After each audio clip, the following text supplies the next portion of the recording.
Pannikode AUP സ്കൂളിലും പ്രവേശനോത്സവം ആവേശമായി. Kunnamangalam block panchayat standing committee chairperson Dhanya Baburaj ഉദ്ഘാടനം ചെയ്തു.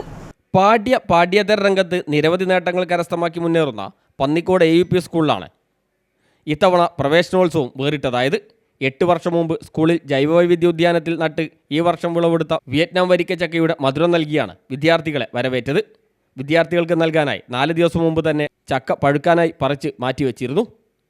തിങ്കളാഴ്ച PTA കമ്മിറ്റി അംഗങ്ങളുടെയും അധ്യാപകരുടെയും നേതൃത്വത്തിൽ ചക്കകൾ ചുളയിരിഞ്ഞ് വിദ്യാർത്ഥികൾക്ക് നൽകാനായി തയ്യാറാക്കുകയും ചെയ്തു. സ്കൂൾ പ്രവേശനോത്സവവും വിയറ്റ്നാം വരിക്ക ചക്കയുടെ വിതരണവും കുന്നമംഗലം ബ്ലോക്ക് പഞ്ചായത്ത് വികസന standing committee chairperson Dhanya Baburaj ഉദ്ഘാടനം ചെയ്തു. നമ്മളിവിടെ പ്രകടിപ്പിക്കുന്നത് അതിൽ നിന്ന് പ്രവേശനോത്സവത്തിന്റെ തൊട്ട് മുന്നായി ഒരു 4 ദിവസം മുന്നെയാണ്. PTA പ്രസിഡന്റ് ബഷീർ പാലാട്ട് അധ്യക്ഷനായി.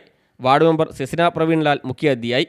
മാനേജർ C കേശവൻ നമ്പൂതിരി മുഖ്യ പ്രഭാഷണം നടത്തി.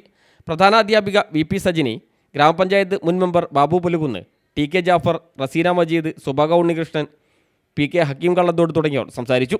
തുടർന്ന് കുട്ടികളുടെ വിവിധ കലാപരിപാടികളും അരങ്ങേറി. News bureau, Mukkam.